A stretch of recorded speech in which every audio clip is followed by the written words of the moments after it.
El delito.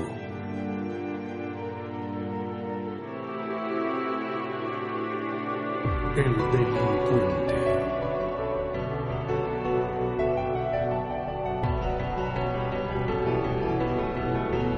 La mente criminal.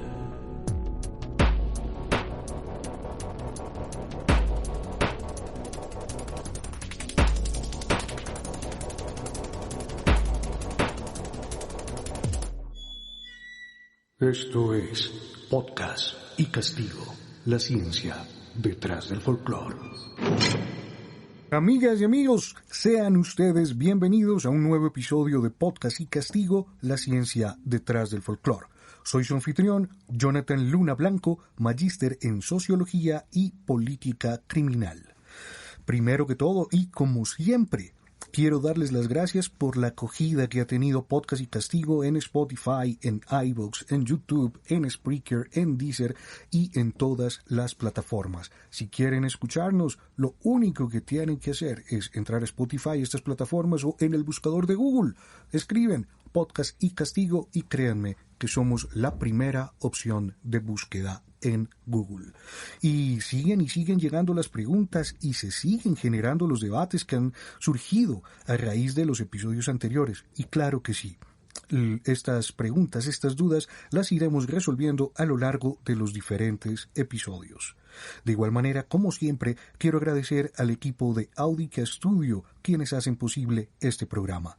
Ya saben, amigas y amigos, si quieren grabar su podcast de manera profesional, o son músicos, o tienen una banda no delincuencial o agrupación musical, y quieren grabar su disco o su canción, Audica Studio en la ciudad de Bogotá, Colombia, es el lugar para hacerlo.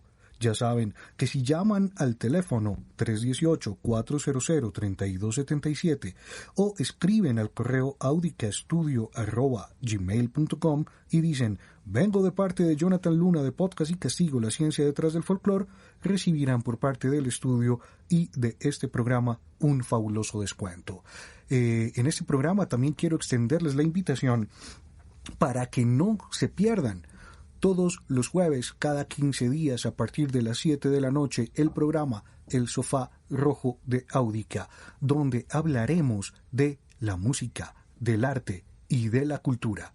Es un programa completamente en vivo, así que por favor, conéctense los jueves, cada 15 días, a las 7 de la noche, y háganos todas las preguntas que quieran y que tengan acerca de la música, del sonido, de la producción y del arte en general. Amigas y amigos, en el programa de hoy en Podcast y Castigo hablaremos de la criminología, de su origen, qué es, de dónde surge, para dónde va. Porque es cierto, muchos me han dicho, oye Jonathan, todo es muy interesante, el origen de la prisión, es muy interesante lo de las subculturas delictivas, no tenía idea al respecto, no sabía nada sobre eso, pero entonces Jonathan, ¿qué es la criminología? Y sí, yo lo sé, este programa nunca empezó por definir la criminología, y no porque no lo supiéramos o no lo sepamos, sino porque nunca ha sido la intención o no fue la intención en su momento. Pero ya que la discusión se ha generado y existen muchas dudas al respecto, es el momento de aclararlo. Así que, sin más preámbulos, sean todos bienvenidos a un nuevo episodio de esto que se llama Podcast y Castigo, la ciencia detrás del folclore.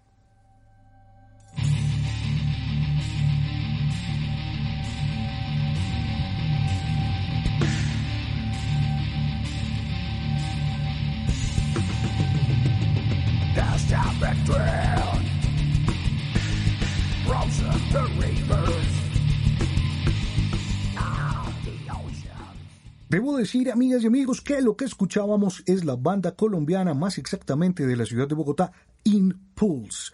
Muy pronto en todas las plataformas, gracias a ellos por permitirnos usar su música. Y si lo estaban preguntando, obviamente, por supuesto, desde luego, y claro que sí, ellos graban aquí, en Audica Studio.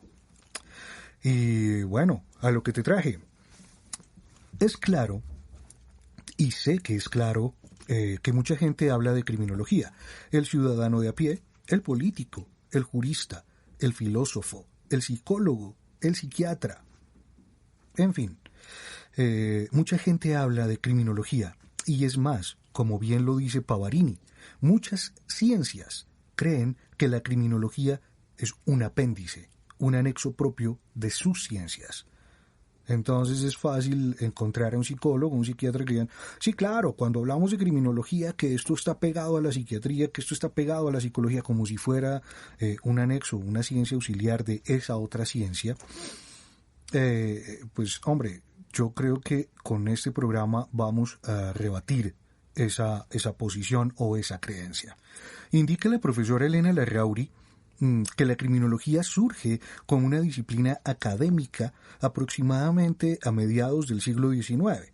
Recordemos que luego de la Revolución Francesa, los derechos del hombre, los cuales influyeron al derecho penal, se ponen en el centro del universo jurídico. Acuérdense que eso lo veíamos en el episodio pasado, pues lo veíamos o lo escuchábamos en el episodio pasado acerca del origen de la prisión y el origen del castigo. Así que lo que conocemos como la escuela clásica del derecho penal se abanderó de la causa de elaborar un derecho penal que resultara realmente adecuado para la nueva sociedad. ¿Listo? Entonces ahí vamos. Revolución Francesa, derechos del hombre, y con esa Revolución Francesa y con esos derechos del hombre surge la necesidad de, por decirlo de alguna manera, humanizar ese derecho penal. Y ahí es donde entra la escuela clásica, que lo que hace es empezar a brindar unos postulados o unos nuevos postulados en la forma y en el manejo del derecho penal y también del delincuente. Y sí, finalmente, la criminología surge con la intención de combatir el crimen o la delincuencia. Si esa era la pregunta que tenían, oiga, ¿cuál es el objetivo de la criminología? Por lo menos en principio, la criminología surge con esa intención, combatir al crimen y combatir al delincuente. Pero a partir de esas discusiones de la escuela clásica del derecho penal, de humanizar la pena, de humanizar todo este sistema punitivo, podemos decir realmente que es el derecho penal o es realmente el derecho penal la vía para acabar con la delincuencia, para acabar con el crimen, o por lo menos es la vía idónea para, si no va a acabar con el delincuente o con la delincuencia, por lo menos que acabe el crimen como tal, ese acto. Y aquí tengo que empezar pidiendo excusas y me perdonarán mis amigos penalistas. Y si por si no lo saben, no lo he dicho nunca, yo también soy penalista, pero la respuesta para todos mis colegas y amigos penalistas es que no. El derecho penal no es la vía para combatir o para acabar el crimen. Y aunque ese tema lo vamos a tocar en este episodio, yo creo que vamos a invitar a amigos penalistas para ver si lo que yo estoy diciendo les resuena o no les resuena, si lo comparten o no lo comparten, y generamos un debate. ¿Por qué no? 4º episodio de Podcast y Castigo. ¿El derecho penal sirve para combatir o para acabar el crimen o no? Dejémoslo ahí planteado. Entonces, apreciados amigos, estamos hablando de esa escuela clásica, pero en ese momento que la escuela clásica empieza a hablar de humanizar ese derecho penal, de humanizar, de tener en cuenta a la persona, llegan los amigos de la escuela positivista del derecho penal, como Ferri, y ellos empiezan a criticar a esa escuela clásica del derecho penal, cuyo principal exponente, o de pronto el más conocido, es Francesco Carrara. Recordemos cómo esta escuela clásica y Carrara basan o construyen sus ideas a partir del justnaturalismo racionalista, y tiene una fuente o tiene un fuerte fundamento en la filosofía liberal de Cesare Beccaria, así como del aristotélico tomismo. lo cual, como sabemos, establecía establecía que el derecho era un ordenamiento armónico de principios trascendentales, y estos principios y este ordenamiento armónico superior, cierto, trascendental, pues era superior al hombre, y estos además vienen de Dios, cierto, que son las leyes de la naturaleza. De igual forma establecía esta escuela clásica que el delito no es una entidad jurídica. Más que una acción es una infracción, y la razón de la justicia penal es el mantenimiento del orden del derecho en la sociedad, y finalmente que la pena es la retribución moral, esto es, que es un mal que se inflige para cancelar el mal del delito. Si esto de pronto no les ha quedado tan claro, los invito a escuchar episodio 2 de Podcast y Castigo, el origen del castigo y de la prisión. Pero bueno, dentro de las muchas críticas que le hizo la escuela positivista del derecho penal a la escuela clásica, se encuentra aquella que se hacía respecto, o que nos decía básicamente que la escuela clásica se enfocó tanto, pero tanto en diseñar un derecho penal tan de acuerdo o tan basado en principios filosóficos, buscando establecer un castigo adecuado y justo para cada acto delictivo, que finalmente se olvidó de lo que la escuela positivista pensó que era lo más importante. Se olvidó de la persona que realizaba el acto delictivo. Tanto, pero tanto lo había olvidado que Garófalo en un momento dijo que para luchar con alguna posibilidad de éxito o de triunfo hay que conocer al enemigo, claramente haciendo referencia a que la escuela clásica no se enfocaba en el delincuente. Así la escuela positivista o positiva, hablando ya en materia criminológica, explica su autonomía como ciencia, toda vez que se dota de un objeto de estudio propio, el cual es el sujeto delincuente, quien claramente no es igual a los otros o a los demás ciudadanos no delincuentes. Ojo, amigos, en este momento estamos diciendo que normalmente para que una ciencia sea aceptada tiene que tener un objeto de estudio, ¿cierto? Y entonces ahí decimos que la escuela clásica del derecho penal es clásica del derecho penal, pero no hacía criminología. ¿Por qué? Porque su estudio o su objeto de estudio era otro. La escuela positivista dice, ahí es donde estás fallando, porque yo ya como positivista no me voy a basar en las leyes o en el derecho natural, en las leyes de la naturaleza, en las leyes de Dios. Yo me voy a centrar en el ordenamiento positivo, pero es que ese ordenamiento positivo va dirigido a una cosa en específico, y es la persona. Lo voy a estudiar. Entonces, ya en esta escuela positiva o positivista, como le quieran decir, teniendo como centro de estudio al hombre delincuente, pues hombre, era inevitable que otras ciencias u otras profesiones se lanzaran a desarrollar o estudiar o aportar conocimiento sobre los hombres. Es así que entran los médicos, y principalmente los médicos de las prisiones para ese momento de la historia, quienes, entre otras, aportaban conocimientos fisionómicos, frenológicos, psicológicos y psiquiátricos. ¿Ustedes se acuerdan de la frenología? La frenología es esa ciencia donde le miden a la persona la cabeza, las orejas, dónde está lo uno, dónde está lo otro, cómo está acomodado.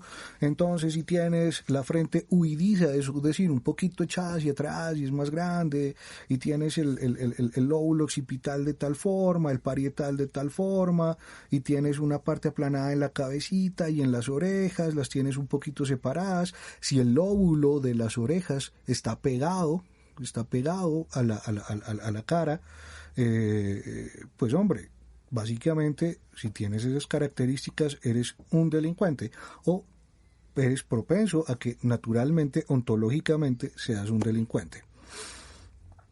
No lo digo yo, lo dijo el positivismo del siglo XIX.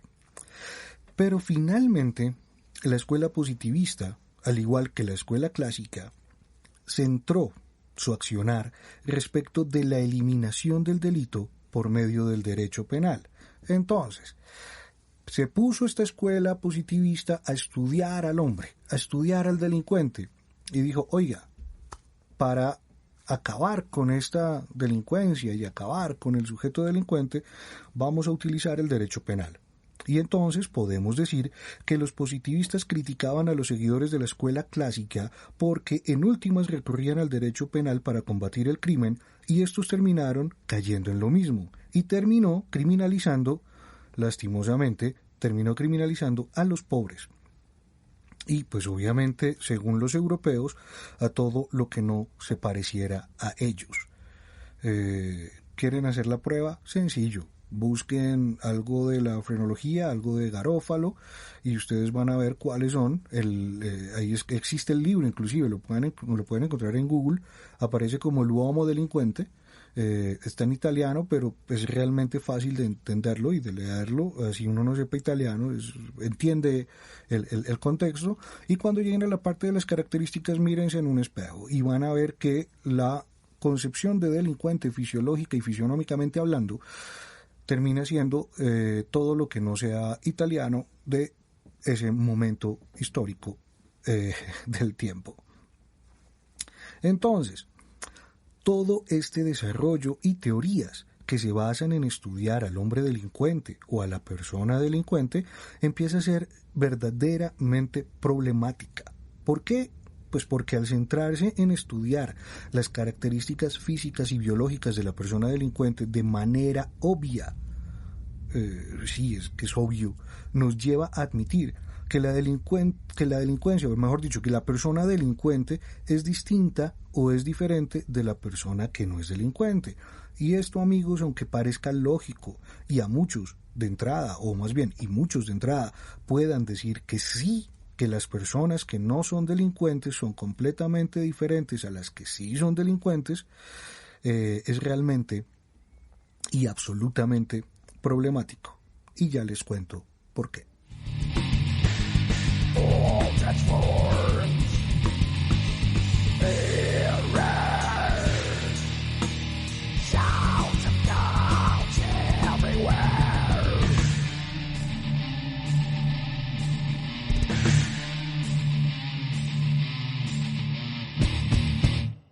Women and children's cry. Fathers and husbands never come back. Muchas gracias a Impulse y muchas gracias a Audica por permitirnos utilizar esta estupenda canción. Para los efectos de este episodio, amigos míos, y partiendo del postulado anterior, donde nos decía la escuela positivista, y al aceptar esos postulados de la escuela positivista, que sí, mejor dicho, que el delincuente era completamente diferente a la persona normal, Podcast y Castigo, en compañía de Audica Studio, decidieron hacer una encuesta con personas conocidas y algunas de pronto no tan conocidas.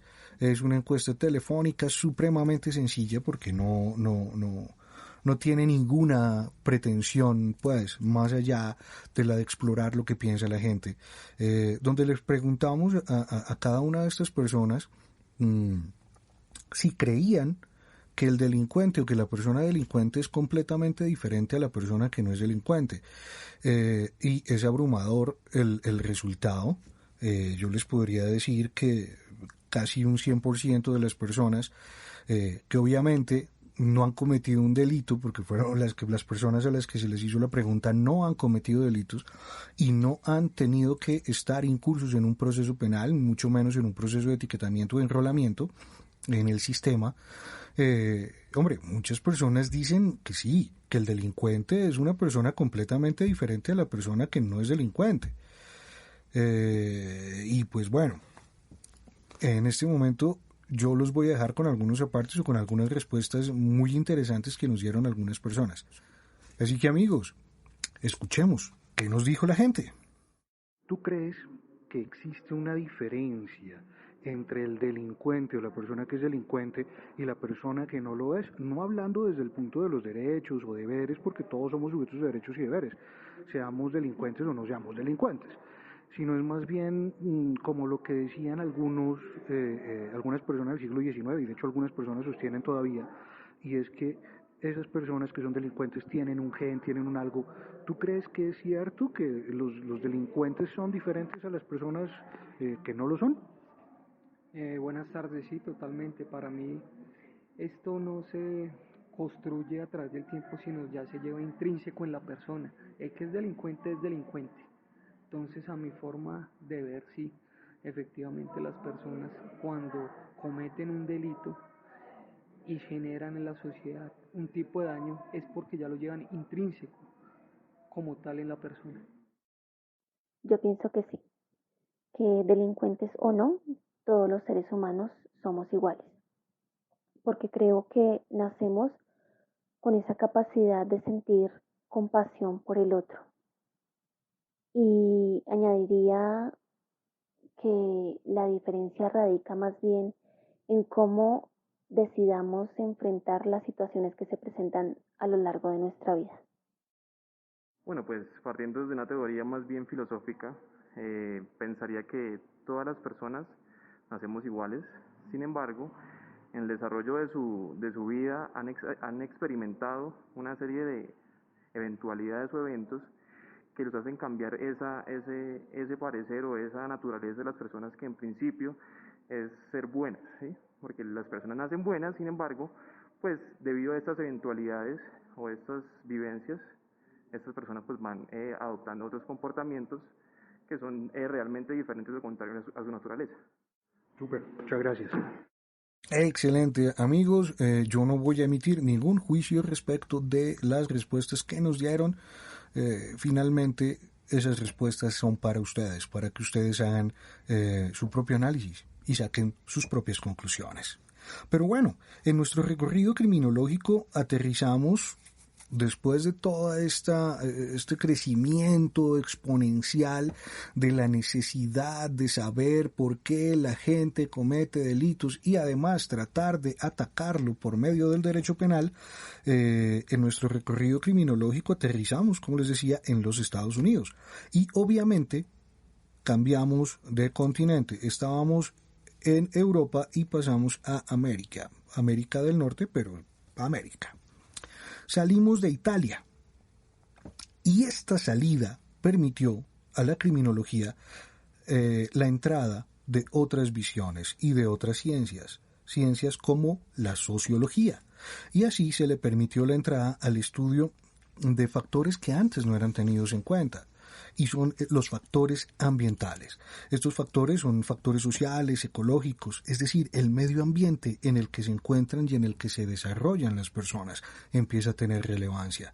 Esto sí conlleva un giro bastante interesante, porque la entrada de la sociología, como no podía ser de otra forma, no se limita a estudiar al hombre, al ser humano o a la persona, sino que además entra a estudiar las características sociales, buscando así descubrir por qué determinadas agrupaciones sociales u organizaciones sociales presentan una tasa de delincuencia más alta que otras.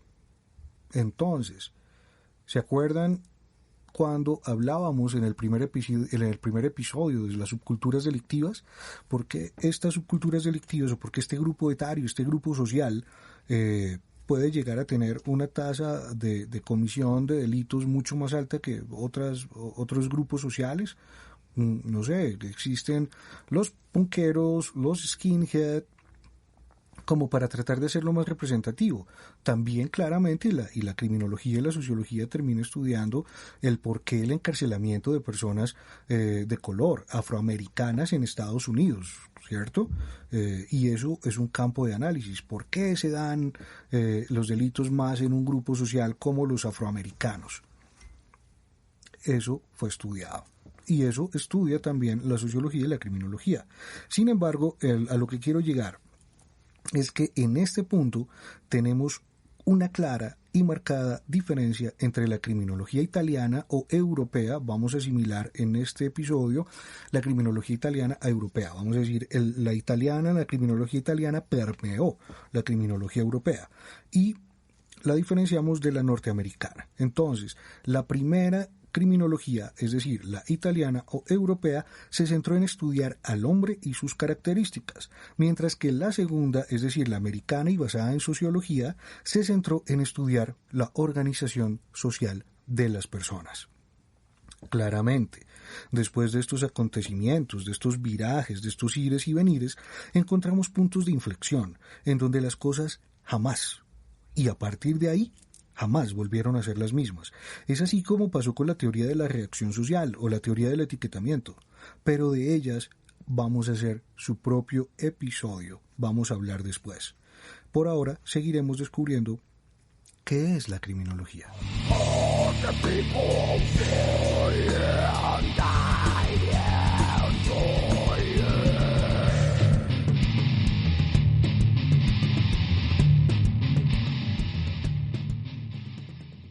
Y sí, amigos, eso que acaban de escuchar sigue siendo Impulse. Mejor dicho, de aquí para allá vamos a escuchar Impulse. Impulse desde Colombia regalándonos muy buena música. Alguien preguntó ¿qué métodos de estudio usa la criminología? Y casualmente eso lo preguntaba aquí el amigo que tengo al lado, Jonkel Rodríguez de Audica. Y él dice, ¿alguien quiere saber qué métodos de estudio usa la criminología? Ok, Jonkel, aquí vamos. La criminología como ciencia cuenta con diversos métodos de estudio. Dentro de estos, Jonkel, encontramos los cuantitativos. Dentro de estos encontramos la estadística, que no es otra cosa que tomar las cifras con las que se cuentan respecto de la comisión de delitos, con el ánimo y con el objetivo de, por medio de estas, encontrar tendencias que nos permitan identificar en dónde, cómo y cuándo se comete un determinado delito y así buscarle una posible solución. De igual manera, encontramos los métodos cualitativos, los cuales, al igual que los métodos cuantitativos, cuentan con muchos detractores y muchas críticas. Pero finalmente, estos métodos cualitativos buscan analizar el fenómeno desde una perspectiva que contribuya a un mayor y un mejor entendimiento del mismo, es decir, poder analizar desde la propia persona delincuente, desde la propia víctima, y que den su explicación respecto del acto o del hecho delictivo. Dentro de los métodos cualitativos podemos encontrar la entrevista a profundidad, grupos de discusión, la observación participante, entre otros.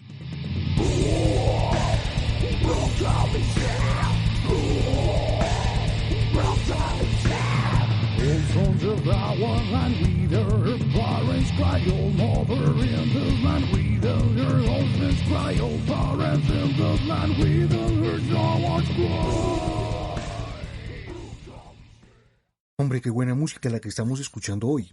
Lástima que realmente no podamos escuchar más porque en este momento, porque justamente ahora estamos hablando de criminología. Después tendremos, créanme, muchísimo más tiempo para escuchar a Impulse.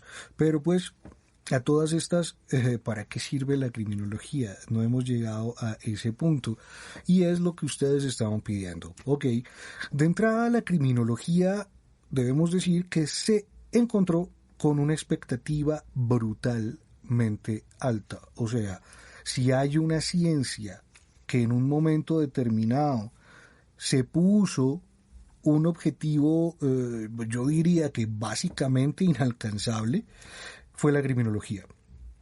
Y es que cuenta con una expectativa que desborda por mucho, pero por mucho los recursos que ella misma tiene.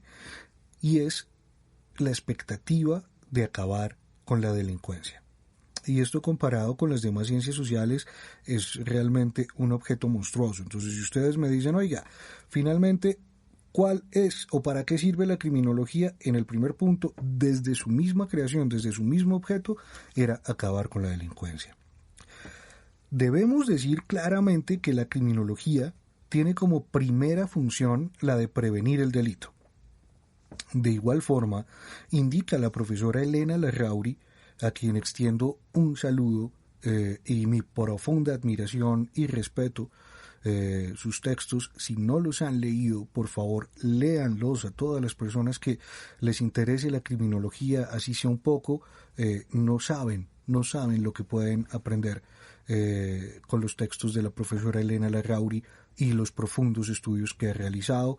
Guardo conmigo la teoría de la criminología crítica, teorías criminológicas, con ellos empecé. Entonces, profesora Larrauri, si nos escucha en Barcelona, extenderle un saludo y espero que en algún momento me dé la oportunidad, me conceda el placer, el honor y el orgullo de tenerla en este programa. Pero bueno, decía, indica la profesora Larrauri que la criminología puede aportar información a los jueces en el momento en el que deban imponer una pena para la expedición de leyes por parte del órgano legislativo, al sistema penal y penitenciario para diseñar sistemas de atención a víctimas. Es decir, la criminología, finalmente, considero yo, que sirve para ese sistema completo de lo que denominamos sistema penal, ese monstruo completo, ese monstruo grande que denominamos sistema penal. No es lo mismo que se imponga una pena de prisión a una persona que hurta o roba, como le digan en su país, que se roba 3.000 millones de pesos del erario público, a una persona que se hurta o roba un pan.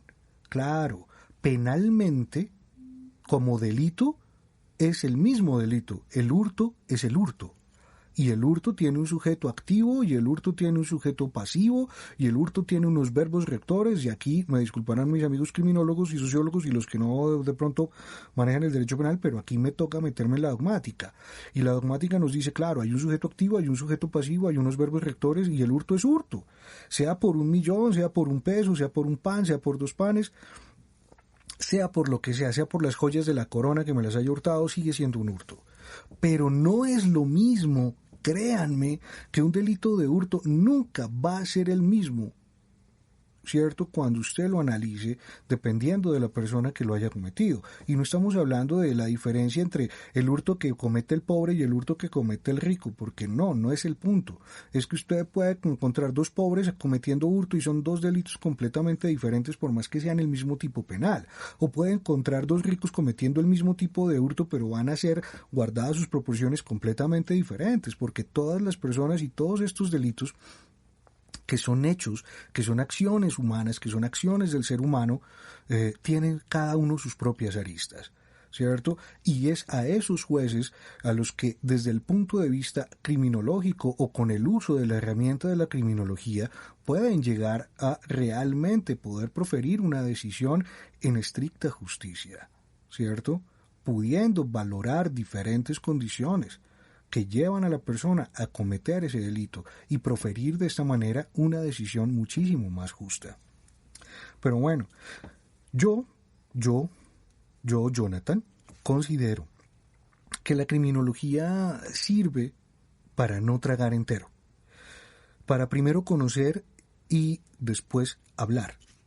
No es lo mismo una persona con problemas mentales que comete un delito que una persona que aprendió a delinquir desde niño porque en su ambiente una opción diferente no era una opción, o el que libremente decide seguir una carrera criminal porque considera que es lo más viable en cuanto a la relación costo-beneficio. Y esto normalmente siempre genera discusiones y espero que las genere a ustedes que lo están escuchando. Y por favor comenten en las redes sociales.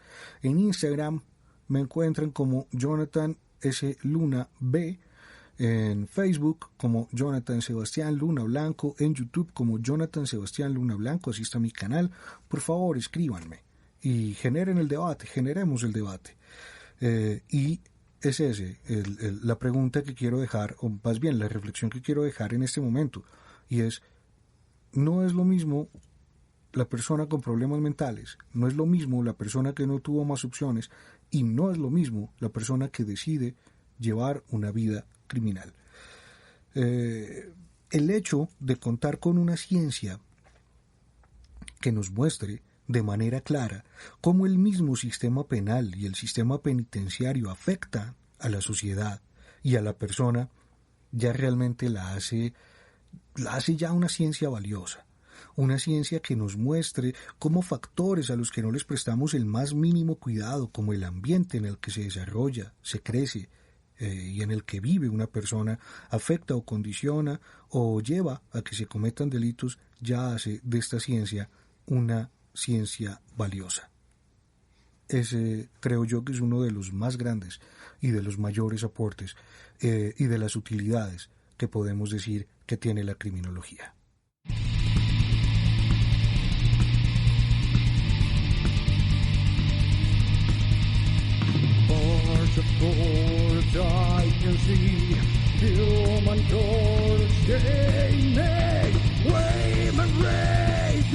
Jonker, ¿tú me puedes recordar cómo se llama esta canción que está sonando, que estaba escuchando? Eso suena absolutamente rico.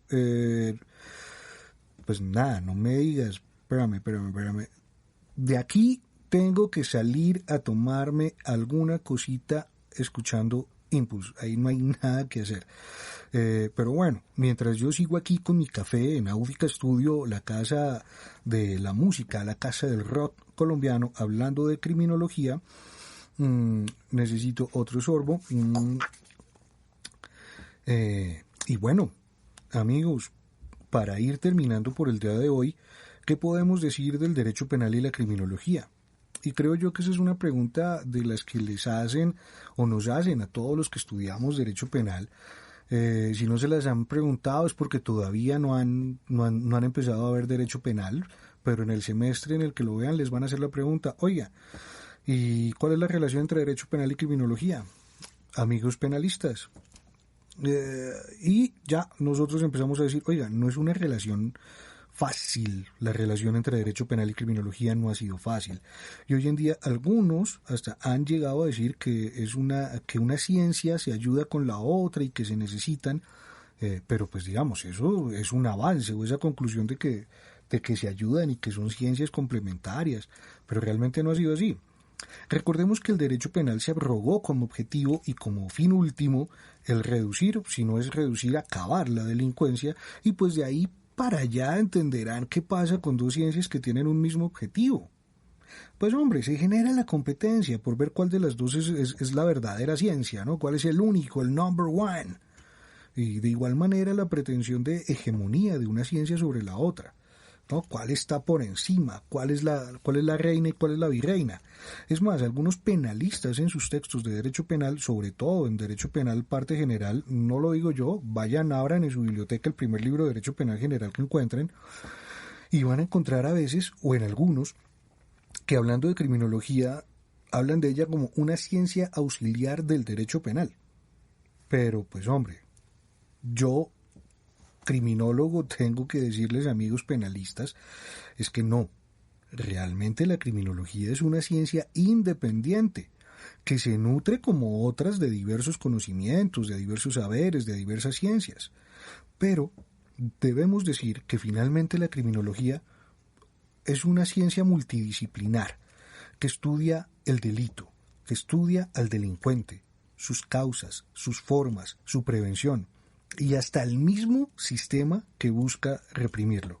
Y sí, finalmente quiero terminar en este episodio que particularmente ha sido bastante corto, pero creo yo que sustancioso, explicando que criminología no es lo mismo que criminalística.